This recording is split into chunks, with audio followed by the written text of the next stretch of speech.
Hello all, welcome to Up The Poshcast, the Poshcast made by the fans for the fans. Grab yourself a drink, put your feet up and listen in. And by the way, there could be some strong language. Well, hello everyone and welcome to Up The Poshcast. We are talking the night after another Peterborough United defeat. This time to Northampton Town at 2-1. Tonight we've got Ashley, we've got Max and we've got myself, John. I want to just start this podcast by saying I'm fuming. Not sure how the other lads are feeling at the minute, but I'm going to throw it straight to Max and get his thoughts on last night's shambles again. Yeah, and I think it was a disappointing one. And I think that's a general consensus among a lot of Posh fans. I thought actually it was very similar to sort of Cambridge at home, where they flew out the traps in the first 15 and then we sort of got control. Their goal was a ridiculous one to concede. How we're not marking McGinn at the back post, I really don't know. It just seemed silly to let the man go and to score an easy goal, and that obviously puts our backs against the wall. But we got back into it and we scored just before half time. I think we scored about 37 or 38 minutes in, but it was too. I think the goal was too late. They absolutely were terrified when we scored. That was clear. They couldn't sort of build. There was nothing. We completely dominated, and the half came at a really unfortunate time because I think if we had 10 more minutes, we would have scored a second. And we came out the half, and I don't know what Darren Ferguson had said. I don't know what they'd eaten, what they drank. They just looked flat, completely flat for the rest of the half. Actually, Ricky J. Jones has to score. And I think we'll speak about that in more sort of detail, because I think if Ricky J. Jones had scored that goal from about 4 or 5 yards out and he blasted over the stadium, but if he had scored, I think we comfortably win that game, because I think it'll be a very similar story to the first half. They'll capitulate after we score. But what I will say is I still think we concede to McGinn at the end. Complete switch off at the end of the game. I think we probably deserved a point, if not all three, but I think we deserved a point, and to walk away with nothing was really unfortunate. And I think the defence have to hold their hands up yet again, which has been the story of this season. We score a lot of goals, but to not have kept a clean sheet in December is absolutely ridiculous. And, you know, I really think that that's an unfortunate sort of topic. I don't know how you're feeling, Ash, about the game, but I'm definitely disappointed with the result as a whole. Yeah, do you know what? When we first started recording these, I said that I was going to try and be as positive as I could be. And I am clinging on to any form of positivity at the moment. And it's becoming really difficult. Like you said, Max, there wasn't a month of Sundays where I thought that we should have lost that game. But as is the way and as is the familiar story of this season so far, we are just so sloppy at the back. We ultimately have dominated them for probably 80% of the game, and they've had 2 chances. I didn't think that we were bad. Definitely not for the first 60 whilst Hector Cipriani was on the pitch. But you know, like how long can it continue, and how long can you keep making these excuses? And like I said, how long can I keep trying to be positive for when ultimately it is a results business? And right now we are struggling big time. I don't know who is going to make the change, who's going to make the difference, but somebody somewhere needs to grab this starting 11, grab this squad, and that may need to be a player at this point. It might not be Fergie, it might not be Scarfy, it might not be Dale Tong, all of those sorts of backroom staff. It may just be a player that needs to just really grab this by the scruff of the neck and go, basically, what the fuck is going on at the moment? We're letting everybody down. We're letting themselves down. Like, that's what I said before, is they're letting themselves down at the moment because they're so much better than what they've dished up so far this season, and just get everybody up and get them going. But, you know, where's it going to come from? So I'm largely in agreement with you. I thought the performance was fine, but I'm absolutely sick of watching this Peterborough United side now, and not the side. I enjoy the football that we play. I'm sick of watching our defenders failing to do the basics of their jobs. So the 2 goals last night, let's just go back to the game as a whole. I don't think any other side in the Football League plays like we played last night, pretty much dominates the whole game. The defence has nothing to do, and we lose. I don't think any other side in the Football League this season loses that game on the play that went before our eyes. So the first goal, Jadel Katongo. Let's start singling out individuals because I'm done with being nice. Like Ash said, we talked about being positive on this podcast, but we're now 2 points off the drop zone. And frankly, it's embarrassing. We've just lost to our local rivals. So Jadel Katongo, you're from Manchester City. You're from the best academy in the country, and you can't fucking mark a man from a corner. It's a disgrace. He couldn't mark him all game. And this is Cameron McGeehan we're talking about. It's not some giant. It's not Tom Eaves. It's Cameron McGeehan. You are failing as a defender if you ever think you're getting anywhere near Manchester City if you can't mark from a corner. It's under 12 stuff, right? That's the first goal done. If he does his job, tracks a runner, it doesn't go in. If he gets out jumped by a 6'5" striker, I forgive him. To get turned and constantly get turned, the second half after that goal went in, it was happening again. It just didn't go to McGeehan from the corners. Do your job. Your job is to track a man. You should have known that from under 12. You're at City Academy. You can't tell me you've been through that academy and don't know how to mark a player from a corner. Second goal. Let's go through that as well. A nothing ball into our box. Somehow Tyler Roberts is free. Now, Manny Fernandez seemingly has no sense of danger, no sense of urgency, wants to saunter back into his box, thinking he's Virgil van Dijk, trying to be casual, trying to look cool. Why are you walking back and not getting goal side of your man? He walks back and he walks to allow Tyler Roberts to chest it, and he's behind him. If he sprints, he's in front of him, right? I don't know why he wants to play so casually. You're 6'6", play to your fucking strengths. You're not a ball player. You're a big lad in League One. Go through people, win your headers, run, block. That's what you're going to be good at. And you have a lot of positive attributes. But if you're going to wander around the pitch like I say, you're Virgil van Dijk or Paolo Maldini, you're never gonna make anything of yourself. Jack Sparks is the next one I want to comment on, because he was the man in front of Tyler Roberts as he chested the ball down.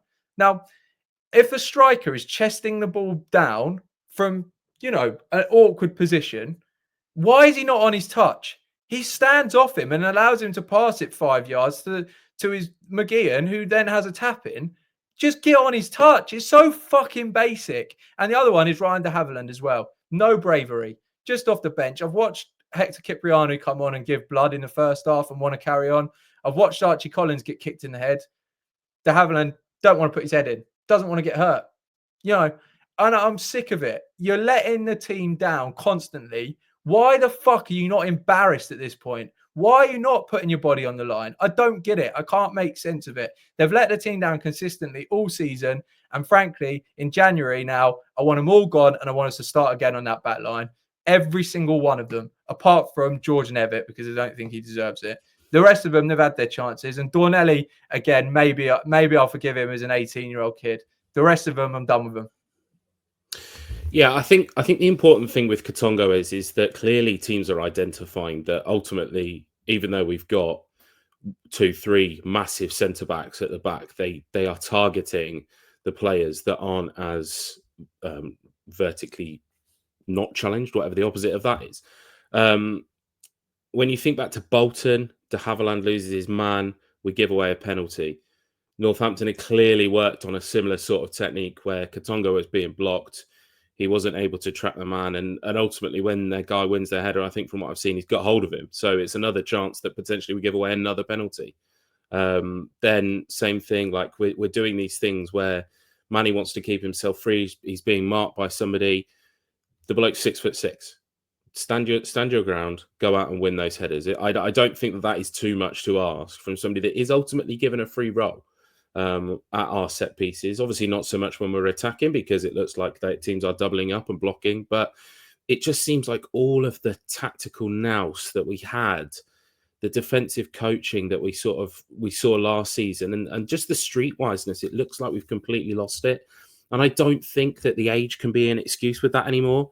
These are people. Manny Fernandez, he didn't go out on loan last season because we decided it wasn't worth it. So that means that he's been working with Ronnie Edwards. He's been working with Josh Knight day in, day out. He was up against Johnson Clark-Harris in training or on the same team with him. And we can't say that they've not learned from these people. That's the bit that's really frustrating is that, yes, the team is different, but there's got to be some learning that happened last year, because like you say, Nevitt, you can forgive it. Wallen, I can probably forgive it as well because he is new to the league, new to the team. But somebody like Manny Fernandez, somebody like Jadel Katongo, they were there last season. There is no excuse for them not to understand how we want to play, how Fergie wants to play, the team around them, who's in front of them. So Manny put in some great performances last season. He's put in some great performances this season. But the urgency, it looks like we're very slowly starting to give up, which is not what I want to see. Because we said it a few weeks back, there is nobody in this team at the moment that looks like they can drag us out of a relegation scrap. Now, the flip side of that is that if we go and win 2, 3, 4 games in sort of the next 5 or 6, we pull ourselves very clear of it. But at the moment, we're playing Crawley on Saturday, and I'm pretty sure that if we lose to them, they leapfrog us. That means we've lost to Burton, we've lost to Northampton, we've lost to Crawley, we've drawn with Leyton Orient. So that's 4 of the teams that are below us. I'm pretty sure the only 2 teams then that we've beaten are Shrewsbury and Cambridge. And yes, you need to beat the teams around you, but I can't see us picking up points off of the top 8 at the moment. They're all just far too strong. And I like I said before we started moving on to players, I don't see who grabs it by the scruff of the neck at the moment. And that is the concerning thing. I think I'm sick and tired of the fact that we constantly change the back line. And that is something I'm really frustrated by. The fact that last night was our 10th different formula at the back. I think it's ridiculous. How can you have a defensive squad that can gel and that can understand each other when we're constantly changing the personnel at the back? I would much rather we play George Nevitt and Jadel Katongo at the back and allow Darren Ferguson to have that ball playing ability at an elite level, because Nevitt's ball playing ability is at an elite level. His defensive ability might not be, but his ball playing is. Same with Jadel Katongo. And they will grow defensively. They will, 100%. But you have to find a back 2 and stick with it. Whether that's Fernandez or Wallen, whether that's Nevitt or Katongo, whether it's Fernandez and Nevitt, whether it's, it goes on. We need to stick to a formula at the back and let them gel and learn. Do you think we would have been as good last season at the back if we constantly changed Ronnie with Fernandez or Knight with, it's silly. It's really silly that we keep changing the back line. And ultimately, I think it's costing us because we can't learn how the defense plays. And last season we were so good because we played the same squad over and over and over again. And the attacking players, we've only really lost Efron Mason-Clark. I mean, Poku, yes, is unfortunate that he's injured at the moment. I mean, he's out for 3 months. But Kean Hayes, who I'll speak about in a moment, because I think he can really come away from that performance with his head held high. We've got players like that who, as Ashley said, that can't probably drag us out of relegation scrap. Technically, they probably can, but do they have the mentality to do that is the next question, which I don't think at the moment. I completely agree. I don't think they have the mentality to take us out of relegation scrap if we constantly keep shifting this team around. Look, I would rather us play the same back 4 and allow us to gel and to learn and to build. And we lose, 4 games. But when it comes to January, when the defense has gelled together and has understood how we want to play and learned Darren Ferguson's system, then I think we might get to a point where we're going to start seeing defensive solidarity, where we're starting to see, our players on the pitch performing. And that's something I really want to see us go back to, is that form that we had last season. We killed teams last season by suffocating the pressure. And then when they had opportunities, counter-attacking on the break. We were, at most parts of our season, we were completely unplayable. And yes, you can talk about the fact that we had a phenomenal back line, a lot of playing high-level championship in the Premier League, Josh Knight's in the Bundesliga. We can talk about the high-level defence that we had. But they gelled together. The squad gelled together. And we can't play the system that we want because it's the 10th time this season we've changed the backline personnel. I think that's absolutely ridiculous. So I'm with you on one thing, Max, in the sense that I think George Nevitt should play. Ultimately, Nevitt might not be quite good enough defensively, but he's probably the best on the ball, and the rest of them are shit defensively anyway, so we might as well get the ball player in. I do have some sympathy with Ferguson over the changes in the back line. I get that it's not ideal, but he's given these players chances and they've slapped him in the face because they're not doing the basics. And stuff like last night's 2 goals, for instance, losing someone at a set piece, jogging back, that's not going to change from a system, if you know what I mean. It's not a tactical misunderstanding of where their players are. It doesn't look to me like a team that doesn't know. It's not cohesive. It looks uncohesive because they're doing stupid stuff. They're not doing the basics. It's not, it's not that the spacing's wrong and people are piercing through and getting one-on-ones. It doesn't look like a lack of understanding to me, if that makes sense. It looks like a lack of doing the basics. And I think Fergie's tearing his hair out. Like, who can I play? Who can I get as a partnership here? Because it doesn't matter if we've played Manny and Valin. It doesn't matter if we played Manny and Katongo last night. How do you build upon that after what they're doing on the pitch? How can you say, okay, let's go again with that defense? I don't know how you do it. That's why we're making so many changes. And I don't really know what else Fergie could have done, if I'm honest, Max, this season. And I completely agree. And I am going to say that on the record. I think we have to look at the recruitment system in the summer, and we have to think, why has Dan Ferguson been, had these aspirations when he hasn't been given the defence to secure those aspirations? Because we've got the attack to secure them. We've got the attack to secure us a playoff position. But our defence is clearly looking at the goals that we've conceded in the relegation zone. But I just want to say, when, as the manager, do you look and you say, right, I'm sick and tired of giving you chances. I'm gonna pick 4 players and you're gonna play. Very similar to what he did with Joel Randall last season. I'm gonna pick you every week. And if you make a mistake, you're gonna learn from it and you're gonna continue playing, because I can't trust the rest of the players, because that's what I feel like we need right now, is some leadership. And that's what I feel that we're lacking. And I don't know whether that's on Darren Ferguson. I don't know whether it's on the coaching staff or whether it's on the captain. But we need some leadership to take control, take the reins, just like Ashley said earlier, because it's getting ridiculous now to the point where we're constantly changing personnel to try and give people chances. Just pick the players and say you're gonna play. That's the end of it. There's no more conversation. You've got to play, and you've got to play for the shirt, for the badge. You've got to play with passion, and if you make mistakes along the way, we've given it our all. But you can't just hide away now. And that's what I feel like we're doing. I feel like we're hiding away. No, I do agree. And like you say about Nevitt, if I think back to when Ronnie first came into the team in the Championship, you could probably say he wasn't ready. But he made himself ready by being a great footballer. Yes, the defensive, he had obviously Knight and Kent either side of him, so that helped. And he was great on the ball, but I think that's sort of where we are now with Nevitt, is that he needs to play. He's not had a run of game so far, so let's give him a chance. Let's just let him play his way into the team and let him play the football that we know that he can play. Because when he played against Burton, was it? He got our man of the match. Yes, it wasn't a fantastic performance and it wasn't anything to set the world alight, but it was clear to see, and all of us watching, that he is going to be a very special player. And he's sat on the bench for 19 games now, which is the most surprising thing. He's getting bits and starts, and I think that now's the time that the money that ultimately we've invested in him is going to come true and is going to show its fruits.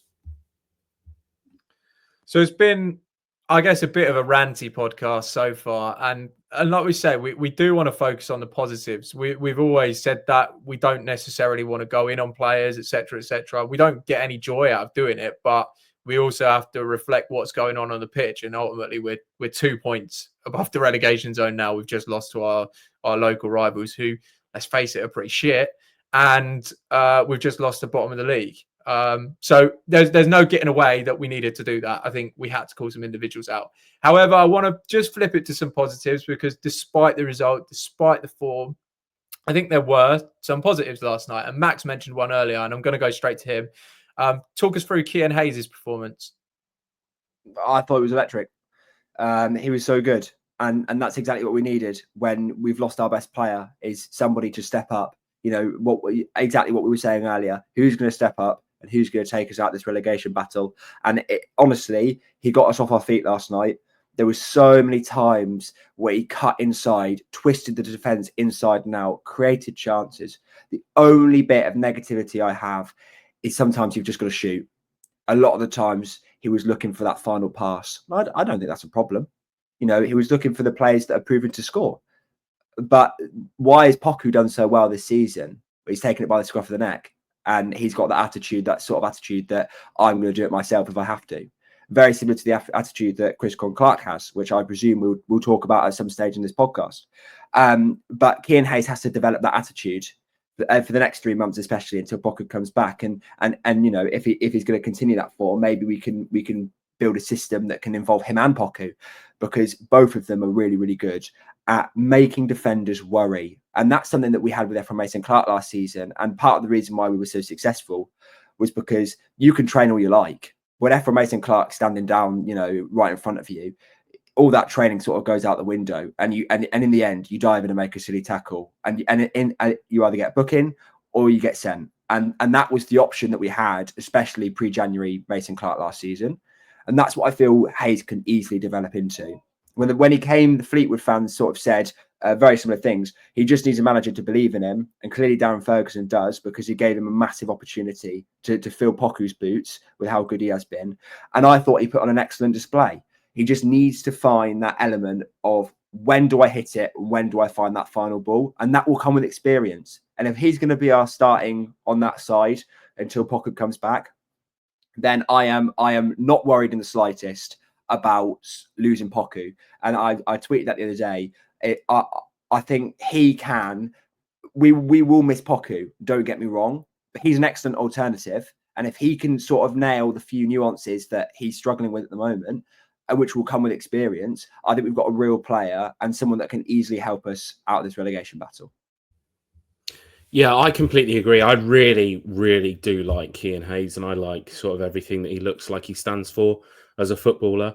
When we discussed last week, you want those players that are going to bust a gut. You want those players that are going to run for 90 minutes in sometimes, and ultimately sometimes that's what Posh fans really like. I do think, like you say, Max, is that there is some work to do on his final decision, whether that be the pass, the cross, or the shot. But again, just to sort of reiterate what you say, that is something that only comes with game time and understanding where your teammates are, understanding where the opposition may be, where the keeper is, where the goal is. And you can't learn that overnight. And to come in with, let's probably say, sort of like 5 days training to become a starter, I think that he put in an absolutely fantastic display. And I am ultimately delighted that he's starting to show himself, because when he's had the chance even in pre-season, when I think back to Spalding, he busted a gut at the back post, nearly knocked himself out going into the post. That's the guts and that's the desire that you want to see, isn't it, from your players? And just to sort of, again, like I said, grab the game by the scruff of the neck and just take it to the opposition. And Cian Hayes is going to be that player, which is great to see. Yeah, echo all your thoughts on Cian Hayes. There was a couple of other players who I maybe even three actually. One just very quickly was Joel Randall, who I've been very critical of on this podcast. I thought he knitted play together pretty well second half, to be honest. I thought he had a decent game. The other one, and we're talking about leaders coming through, and one player I am seeing a little bit of that from is Malik Mothersill. I really did think last night, in the absence of Poku, he was that ball carrying threat. It didn't all come off for him, and he doesn't quite have the quality of Kwame Poku at the minute. But I've seen against Burton, and I saw last night, he was the one that was up and at them, and constantly up and at them. He got his goal. It was a tap-in, but he got his goal that was merited. And yeah, there was a little bit of untidiness around the box, I guess you could say. And some people will say, oh, he was a little bit too selfish. But what I really like about Malik Mothersill is he will just keep going back for more. Just keep going back for more. Keep running at his man. A really talented player. And I really do think he is stepping into that leadership mold a little bit. Ash, did you want to say something on Malik? I know we're big fans of him. Yeah, of course. Look, people will accuse us of being biased, being sort of one-sided and stuff like that. But again, it's another good Malik Mothersill performance. Like you say, it didn't always work. It wasn't always fantastic, and sometimes it was the wrong decision that he made. But you do always need that player that is going to be selfish sometimes and make something out of nothing. Going back to obviously Joel Randall, look, we've not been the nicest. Our ratings haven't been the fairest sometimes, maybe, let's say. But yesterday, he did the hard work. When players were out of position, he was busting a gut to get back. And I love that.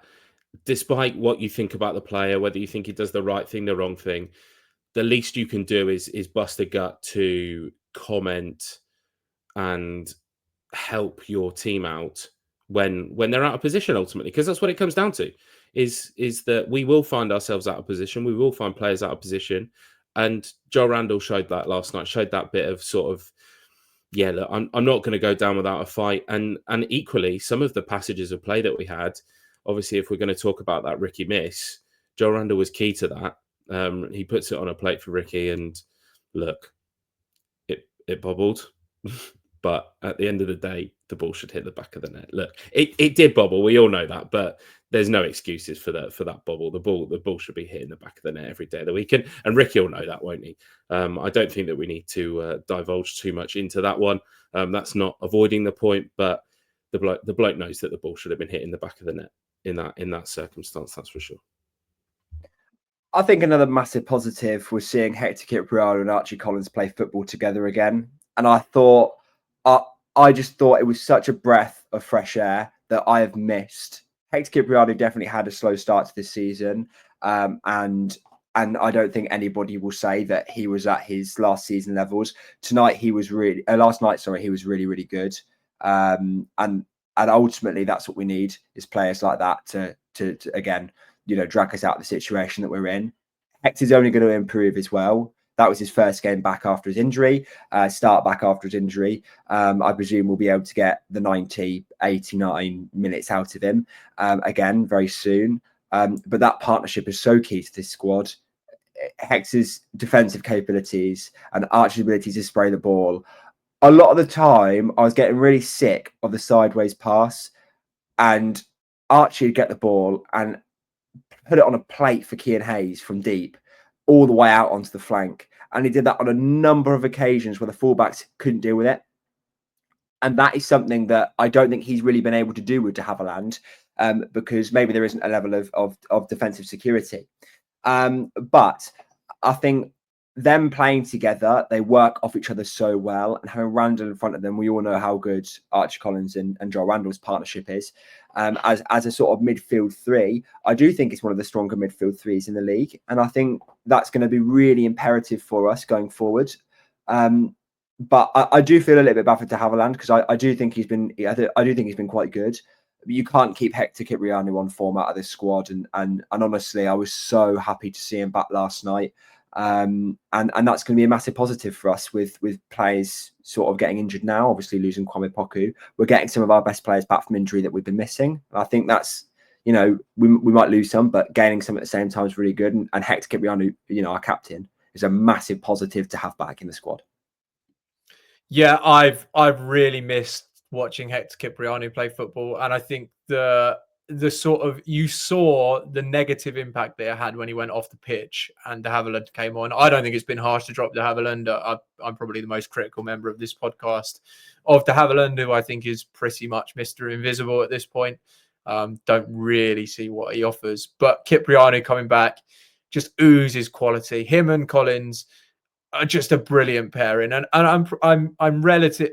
I mean, this is hard to say because of the way we've been playing, but I am relatively confident that we don't get in too much relegation trouble because we've got Cipriano and Collins sitting in front of that defence. I think Cipriano being back is massive, and ultimately, look, we've been angry. I think the collective mood among the fan base is angry. If Ricky does score that chance, and I could have gone in on Ricky, but I think he's got credit in the bank. If he scores it, we win. And on another night, the way the game played out, we should have won that game. I mean, you can kind of say it's misfortune in the sense that they scored literally both their chances. You can kind of blame the defense. But on the balance of play, we should have won that football match. And if we had, we would have all been a lot cheerier on this podcast. So let's hope that going into Crawley, we get a similar level of performance, I guess, and a better result. We will look at the Crawley game towards the end of this episode. At the time being, we asked for some questions on our Twitter account. Now, Ashley is our Twitter maestro. Blue tick himself, pays Elon Musk for the privilege. So Ash is going to lead the way with some of your questions because we asked for them before this podcast. So Ash, take the floor. What questions have we had in? Yeah, look, I am an engagement whore and engagement master, and this was great fun, as were our ratings. So first question for the floor is from Toba. So with our performances recently, do you see there being a dip in our attendances, both home and away? Sorry. I think we've already seen a sort of dip. And we've seen sort of desperate attempts from the marketing team to sort of get bums on seats, and I think that's probably a little bit unfortunate. I think sticking behind the team in a time of turmoil and in a time of difficulty is the best thing we can do, and we shouldn't really be shying away. But by the same extension, you know, when we're playing this bad, nobody wants to go and see a team lose every week. It's really difficult. So I can see why, but yes, I do see a dip. And I think that's a natural dip. I think when teams go on really bad runs of form, there are certain fans that sort of just say, why am I going to go and waste my Saturday? And I think that's a really unfortunate mindset to sort of have. But there's always a certain outcrop that won't show up because the form's not brilliant. And I don't think there's a lot that people can really do about that. Yeah, look, I think the Saturday's going to be a low one. I think that sort of the wave is definitely tumbling down. When you look at obviously our ticket prices, they're not the cheapest, probably the higher end for anything outside of London. And ultimately 2 weeks before Christmas, that is going to have a massive negative impact on our attendances alongside their performances. Max, I know that you said that obviously the marketing team have worked hard, but ultimately there's only so much you can do to push what is a poor product at the moment.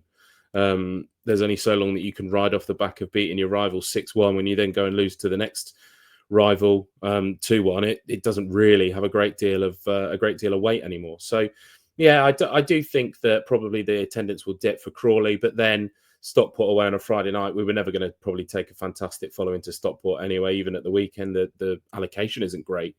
Then when I think about the two games between Christmas and New Year, I think that we'll probably see 10,000 there. Mansfield will bring a good following. Obviously, the GH is open for the Mansfield game. I believe it's open for the Barnsley game as well. So that naturally brings in more punters and more people. So that'll be interesting. Then obviously 3 back-to-back away games to start the year. Burton, I think that will be terrible. Wrexham will sell out because everybody will want to go to Wrexham, and then obviously Everton on a Thursday night. So that will be interesting. I do think that we'll still take probably 2,500, 3,000 to Everton because there will be that interest, and who knows, there may be a load of Liverpool fans in the away end.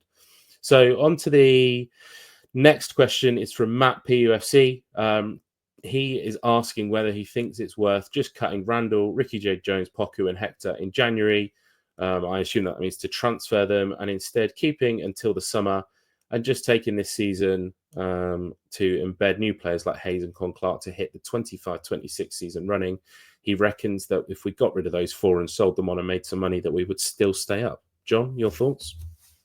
Matt PUFC, you're a braver man than me. I think in an ideal scenario, if you're in sort of mid-table and looking very comfortable, you may choose to do that and talk of it as a development season. But we've got a 2-point gap to the relegation zone. If you take arguably the 4 best players of the squad out of it and sell them, I don't know that we stay up if you do that. I really don't. I really struggle to see that much quality beneath them to sort of warrant doing that. I think it would be a massively risky strategy. And more than that, look, the fans are angry at Dara at the minute. We're very much Dara in. We spoke about it in the last podcast.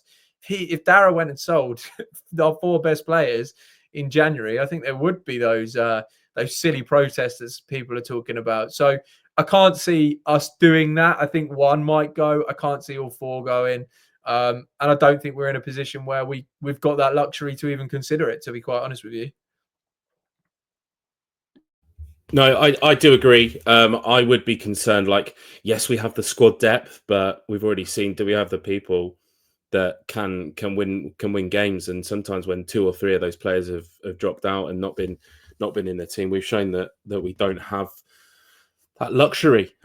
Yes, Hayes is an exciting player. Con Clark's an exciting player, but I think that now is probably the time to go with the tried and tested, which sort of does lead me on to my next question, which is from Fleetwood Zach, who wants to know if there's any logical reason why Chris Con Clark has only been getting literal seconds on the pitch when it's quite clear that there's every chance he could improve us going forwards. Obviously, bringing him on for 1 minute last night still absolutely baffles me. And he's put a screenshot of a graphic that basically shows in the last 5 games, he has played a total of 11 minutes, which I don't think includes extra time, but that gives a good indicator of how little he is playing.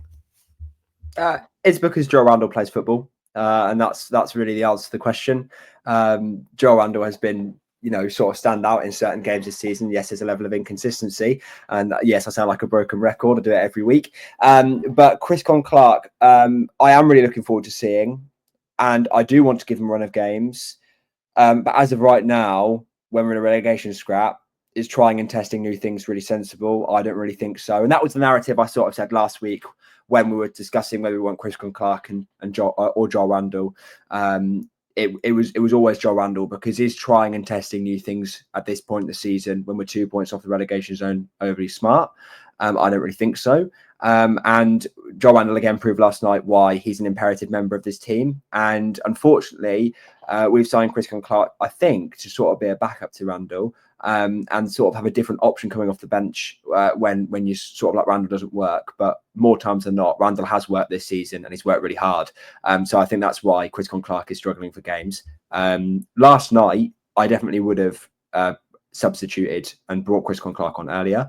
We've talked about that sort of like maverick attitude that Chris Con Clark has, and I probably would have brought him on a little bit earlier, but I wouldn't have taken Randall off. I would have taken another player off and sort of play a different system with Chris Con Clark. But I think there's definitely needs to be some sort of like thought process behind how we involve Chris Con Clark more, but it's not in replace of Randall, because I think Randall has been excellent. I'm not sure that I agree that I would have been bringing on Chris Con Clark yesterday. Like we sort of mentioned it, I think, in the group chat, is that ultimately we didn't really do a great deal wrong last night. It becomes down to the defensive lapse and the lapse in concentration that we concede a goal in the 86th minute. Ultimately, then I know that Fergie looks like a bit of a fool making subs after that, but there was nothing wrong. There was no reason to make any changes. We looked a threat the whole way through the second half. Yes, that threat weakened when Hector went off the pitch, but I didn't see a need to change the game. I had confidence in Ricky Randall, Malik, and Kian Hayes on the right to score a goal. It just didn't come off, and sometimes that is the way that it's going to be. Next question is Aaron Knighton. This one, it's a tough one, isn't it? Thoughts on injury time? Is there a solution to get it correct? Past 2 games have had 3 minutes added in the 90th. With the amount of subs and time wasting going on, this doesn't seem right. I think I'd probably like to tackle that one first. I think that the sooner that football moves to a rugby style clock, the better. I don't know how controversial that is. Cut the halves down to 30 minutes. That's what average game time is, like 58 minutes, is it at the moment? The sooner that football moves to a 30 minute half, you can and every time the ball goes out, I think that you stop the clock. You have an external timer, somebody that is literally sat there like they do in chess, then they'll whack the button and stop the timer. You have somebody there that stops the clock and starts the clock every time that the ball goes out of play. That reduces the time wasting, because the clock stopped. You cannot time waste it anymore. Yes, that would maybe drag the games on for probably closer to 2 hours, but the ball in play, and the ball needs to be in play. And that's the important thing, is that we talk about entertainment, we talk about the product that's being sold. For me, if I know that I'm getting 60 minutes of football, then fantastic. And yes, you get to the point where you kick it out of play and all of that sort of stuff. But that's the benefit that you have, is that you know that when that attack is over, the attack is over ultimately. And I think that that's probably one thing that football could learn from rugby. So next up is from DJ_PUFC. Is the solution a new ground which would generate more income and stop us having to do fire sales and rebuild every year? Well, I mean, it would be lovely if we could have a new ground. I think the club have been trying, have they not? The council's got in the way, really, however, that's the way the club have presented it. It's. I don't think it's as simple as we'll have a new ground, we'll build one. It's finding the right land, it's finding the right space, it's dealing with any protests from Peterborough residents who don't want that land used for a stadium. So yeah, a new stadium would be great. I'm sure we'd increase attendances, and I'm sure, as Dara's said many a time, if we get 15,000 a week, we'd start paying bigger wages. But it's not Football Manager. It's not that easy. There are a lot more obstacles that get in the way of just saying, "Oh, let's get a new stadium." I don't really know what else there is to say on that one, really. No, look, I do agree with you, John. I think that, like we say, the club does do really good things in growing the fan base. Obviously, we've gone from 200 junior Posh members to 1,200 junior Posh members, much to somebody's surprised in the marketing department. But you know, what way to get more people in is that ultimately you need to get rid of some of the shoddy stands that we've got, and if that does mean that it needs to be a new ground, then so be it. Next question, which sort of does recap on, well, probably two questions. I can join them together. We've got Dale Routledge, who has asked, what's happened to Katongo? Was he carried last season by Knight and is now getting exposed? Max, what are your thoughts? Well, to John's dismay, and I'll probably catch a pelter in a moment, I don't think Katongo's been awful. And I think maybe defensively he's been a little bit naive, but we have to remember that he was playing right back last season. He wasn't playing centre back. We need a ball playing centre back, and that's what Darren Ferguson is sort of relying on. So it's sort of a new position in this squad. He was there last season, and he should be doing better. I'm not going to disagree. But you know, Katongo's playing two different positions for two different squads in a very weak defence. You know, maybe he was carried by Josh Knight and Ronnie Edwards last season. Maybe that defensive security did sort of help his game. But he'll step up. I've got no doubt about that. You know, I wouldn't send him back. I think that John said that earlier, that, you know, he'd send a lot of the loanees back and sort of reset. I wouldn't. I'd keep Katongo. I'm really happy with him. I think he will come alive when this defense gets better, and it will. I hope. But I think he's probably one of the guys that I wouldn't want to sell or send back, because, as I've said previously, you know, we need a strict back four that we stick to and kind of learn to play with each other.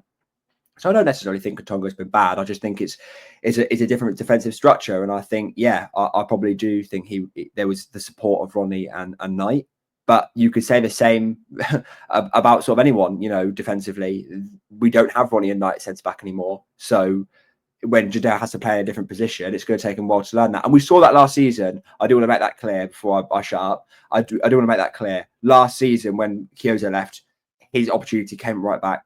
And the general consensus was he was a bit rubbish. He came alive and ended the season one of our best players. So you just got to give him that time, I think. And you know, he's just come back from injury. There's a lot of excuses I can make for him, but I do think give him the time, and we will reap the rewards. So my head was going a bit earlier, and I probably spoke a little bit out of turn. Maybe I wouldn't send Katongo back, but I do think he's been terrible since he's coming on loan, and massively disappointed me in terms of the quality that he had. I think the easy thing to do now is go, well, he was carried by his teammates last season. But I don't necessarily think that was the case, because I think he was genuinely a good player in his own right last season. He wasn't the attacking fullback of Kyoto, but I think we all saw his quality on the ball. I think he did a very credible job at right back, and the theory was that he'd come in as a centre back and be even better in his actual position, right? That hasn't transpired yet. And like Max says, I think hopefully a lot of that is down to the fact that he's a bit rusty. He didn't really have much of a pre-season. He then got injured. It's all been a bit stop-start. However, he really needs to up his performance levels, because that accusation that he was covered will stick if he doesn't improve. I think Katongo has the ability to improve. I do believe that. And like I said, when I said rip up the defense, maybe Katongo is one that I probably would stick by. However, what the only counteract to that I would say is, I think if Katongo had joined this summer, he would be in the Sam Curtis boat of, why the fuck have we signed him? He's been that bad for me. But we've all seen his body of work before, so we give him a bit more time, a bit more reprieve, and that's fair enough, because he was good last season. So, no, I do think Jadel Katongo can be a good player. I saw it last season. I don't think the fact that Knight, Edwards and Burrows were alongside him covered for his deficiencies. I think he's a good player in his own right. I really hope we see it again this season soon. Yeah, I think similar to what John said, and obviously we mentioned earlier on Ricky's miss, is that sometimes players can put themselves into credit, can't they? And I think that that's probably where Katongo is. And I think that maybe, just maybe, that's part of the issue this season, is that a lot of the players at the back are so new and so fresh that they haven't built that rapport with the fans. They haven't built that relationship with each other. And ultimately, they don't have a great deal of credit in the bank. Even somebody like Bilo, even somebody like Jed Steer, they are on a level balance on zero, and people aren't going to be very forgiving, especially not when we're in December and not keeping clean sheets. That does sort of link on, and I don't want to beat a dead horse type thing. Joachim Carlson asked, is there any defensive coaching going on at all? While I think it looks like we need an experienced centre-back with authority, Manny looks like he has some sort of free role at the back. It's not working. I don't know if either of you have got any thoughts on that. Yeah, I mean, again, it's very easy to point the fingers at the coaches, and I kind of get it, because we do look... I don't even know that we do look that open. It's such basic things. Like, I shouldn't need to coach Jadel Katongo how to mark from a corner, right? You learn that under 12s. I shouldn't need to coach Manny Fernandez to get goal side of a striker when he's got the ball at his feet 10 yards from goal. I don't know how you coach that. There's only so much of the real basics that you can learn, is there not? It's not...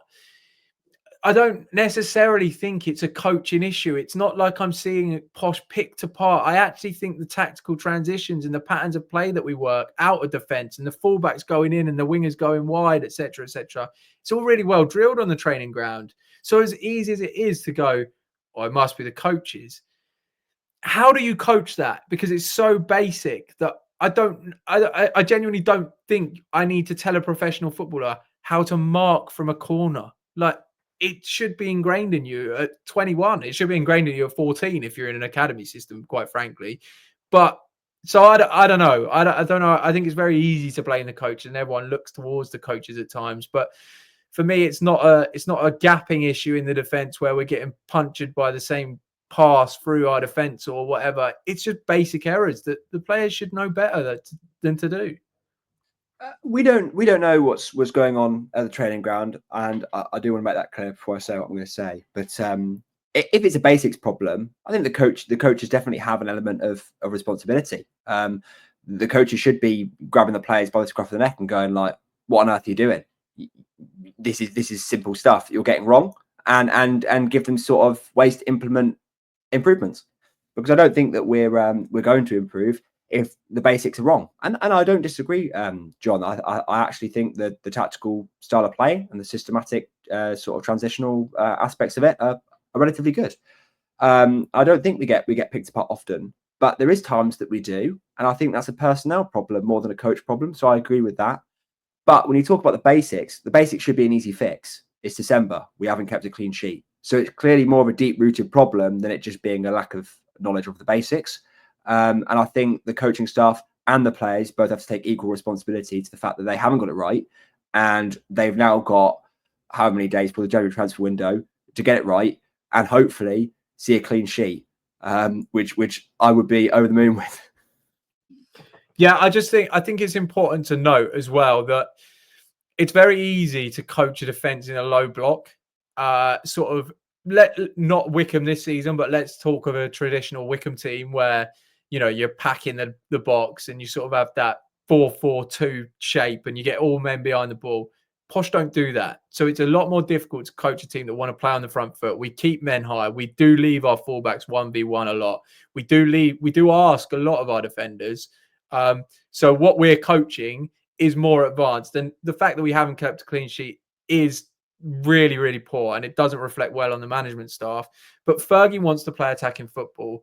And by being the top scorers in the league, or I think we might be the second top scorers now, we do take risk at the back. So, you know, part of that is how much attacking quality do you take away if you go, okay, let's go really defensive now. And I'd rather I'm kind of a believer in the system. I still am, even though the struggles that we had. I want us to play like this. I just want the stupid errors to be ironed out. Exactly that. And the final point that I will make on sort of the coaching is that it's very clear that we coach repetition and we coach the same thing and the guys do the same drills. And like we've said, is that at some point the players need to take ownership for themselves. I don't think that there should be any sort of finger pointing. There's lots of talk, and that will take me on to the next question of, well, would it be nice to see a plan B? I don't want to see a plan B. I want to see plan A work. I don't care how long that takes. I don't care whether that takes us another 3 months. I like scoring 4 or 5 goals a game. I don't like conceding 3-4 goals a game and losing games, but I like what I see. I like watching us dominate the ball. If you have the ball, you can't concede. And it's just those momentary lapses in concentration where the guys are just switching off that is costing us week in, week out at the moment. At some point, they'll wake up and everything will be rosy again.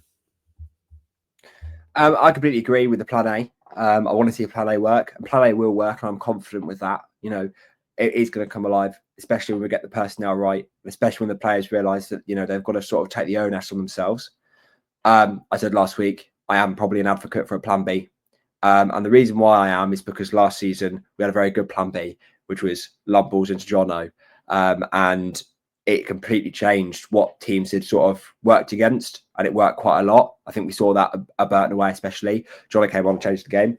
And I think that's really important, is that there is an element where we can go to where we can have a plan B. To have another option, I don't think is a bad thing. To change the way we play if it's not working, I would much rather that than Fergie do it on the fly, because I think we've seen that a lot this season where his system's not working and he's put players in silly positions, and it's ended up costing us more this season anyway. It's ended up costing us more than it's benefited us. So I think that's a really key thing, is that, and it also is a bit of a pedantic thing as well. Like, if we don't have a plan B, I'm not going to like sit here and get upset about it. But I think there's definitely an avenue that we could take, especially with Chris Clark, because that looks like the man that we want to bring off the bench at times, where we can implement him and build a system around him, because that's clearly what he really wants, is a system built around him, to have a second plan, to have a second option with him at the forefront of it. I think, A, that would do him a world of confidence, and B, it would give us something that teams don't necessarily train to defend against. I just want to jump in real quick and say, I don't mind a plan B. What I don't like about Posh's plan B at the minute is, and I think we have mentioned this before, is that it very much looks very muddled. Fergie's plan B is, I'm going to chuck all the attackers on, and there's going to be no real shape to our team, and we're just going to hope that someone produces a moment of magic. If we're going to have a plan B, I want it to be thought out. I want it to look as well trained as our plan A, which it never does. So at the minute, I think our best strategy is like what Ash said: plan A, do plan A better. Yeah, so last 2 questions. That one was partly from Matthew Lord. He ultimately asked if we're Fergie and he's a great manager, and are we not interested in seeing something else, somebody else at the helm, someone with a plan B? I think we've covered that. And then the first part of his question, which was more of a statement and will lead on to Crawley predictions, is he's asked us to stop predicting that we win, and especially win by a lot, because every time we end up losing. So we will maybe cover that one at the end with some Crawley predictions, but I make no promises. And then the other part, just to sort of finish off and say Matt POFC, which obviously we'll cover with Crawley, is that we've got 4 games left this year, 12 points available. How many do you think that we'll get? Which does take us nicely onto Crawley, I think. And I don't know where to start. I guess we start with probably, is there any changes that anybody wants to make with the starting 11 for Crawley? Yeah, I would bring George Nevitt in. I think I would play him alongside Manny Fernandez. It is really slim pickings at the back, and that second centre back, I'm tempted. You could say any one of them. I'm not sure any one of them deserves it at this point. Katongo, Valin, Fernandez. I think you can make arguments for any of them starting or any of them being dropped. Outside of that, I think I'd go with exactly the same team again. I think we're pretty much close to that being our strongest lineup. I don't think there's too many positions up for dispute. Clark for Randall was one that I was appealing for before Northampton. Like I said, I think Randall played relatively well last night. I think he I'm a fair man. If you play well, you can keep your place. And Randall did enough to keep his place. That place is very much under threat, though. Max was clapping me as I said that. And I just want to caveat it with the fact that that place remains under threat. But certainly for this week, I would leave Joel Randall in the team. I just want to say, and it is probably a little bit of a systematic thing. And I have said it earlier on. I play Katonga and Nevitt at the back against Crawley. I think we can really punish them by suffocating the pressure. And I think there is no better game than a newly promoted, League Two side, which I don't think is a bad side. Even though they probably are below us at the moment, I don't think they're necessarily an awful side. But I think we're really going to harm them by dominating the possession. I don't want to see misplaced passes. That's not what I want to see. If Bilo rolled it out to Katongo, let Katongo and Nevitt do their own thing. And I think that is a key thing, especially having Kyprianou, who we'll lose height when we're defending set pieces. But we didn't have a tall back line last year, and we did just fine, I think. Defensively. So that ball playing ability, that dominating the pressure, that exactly what we had last season with Knight and Ronnie. That's the closest we're going to get. The closest centre back duo we're going to get to having that sort of level of ball playing ability, having that pass rated percentage be close to the 90s, in the 90s in some games. Play those two, see if it works, and if it doesn't, I'll hold my hands up and say, I apologise. But seriously, those two together, we could really harm Crawley by just dominating that pressure and making them press relentlessly. And it would just be so good. It'd just be so good. Play those two, see if it works. If it doesn't, change it for the 11th time this season, basically. I don't disagree, Max. I think that my only concern, and it's a stretch, is that I do think that we would miss Manny in both boxes from set pieces.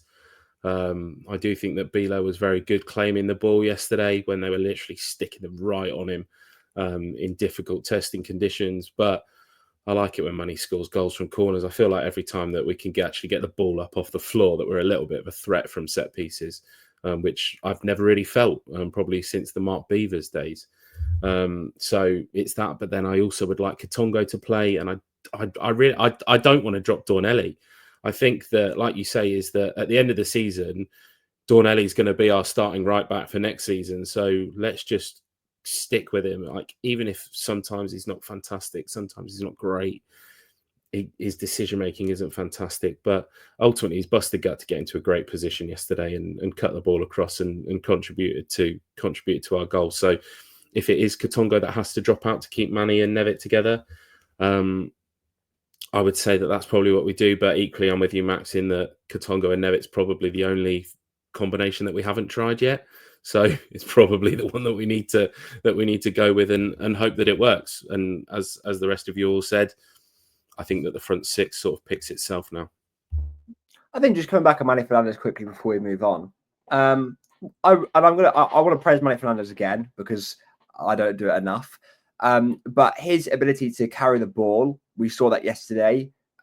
Defenses do struggle with that, and he sort of goes on these runs that we saw Ronnie Edwards do last season. These runs into midfield and usually into their final third, which I am really fond of. However, we do lose an element in possession, so it's what you want, I think. If you want a threat from set pieces and more defensive security from set pieces, I pick Manny and Nevitt. For me, I think we're going to really dominate possession with Katongo and Nevitt. And yes, it might be the 11th centre-back duo or defensive combination that we haven't tried yet. But I think it probably will be our best one. And I think we'd see that if both are given the opportunity. And to be quite frank, I'm actually relatively surprised it's taken us until December to try the two of them, considering how good we know Nevitt and Katongo are on the ball, that we haven't given them a go together. And I think Crawley's a perfect opportunity to do that. I'm not saying it's a free hit because no game is a free hit, but it's definitely a game that we can try and test. Not like the next three where you've got Mansfield, Stockport, and Barnsley, and 3 games are going to be huge. So look, that's why I try them, and yeah, we'll have to wait and see what the team sheet says on Saturday. Well, with that, we will move on to those predictions. Just so I'm out of this, I predicted 1-1 at Northampton. I am not one of the serial 6-0ers. You know, I try and base despite the abuse of my podcast members, for those of you not watching, I'm getting some abuse here. I try and base my predictions around some sensibility and not just to provide controversy. But we play Crawley, and Crawley, much like ourselves, you might say, aren't very good. So let's find out if Ash and Max think we're going to batter them. Ash, are we going to beat Crawley? What's the score going to be? And to answer back to the question, how many points are we going to get from our next 4 games? Do you know, the reason that I predict that we're going to batter people every week is because at some point it's just got to click, hasn't it? And like it did against Cambridge, it just clicked and it just worked. And when I think back to Cambridge, it was a 6-1, wasn't it? So I'm not going to be that confident, but I'm still going to go with a 5-1 because we will concede. I think I predicted 5-1 multiple times for yesterday's result. And I think that if Ricky put the ball in the back of the net yesterday, it probably would have ended up 5-1, maybe 5-2, because Max is confident that they would have scored again. As for the rest of the year, I'm going to go with a stupidly confident 9 points and that we're going to win all of the home games and lose at Stockport, you know, for a laugh.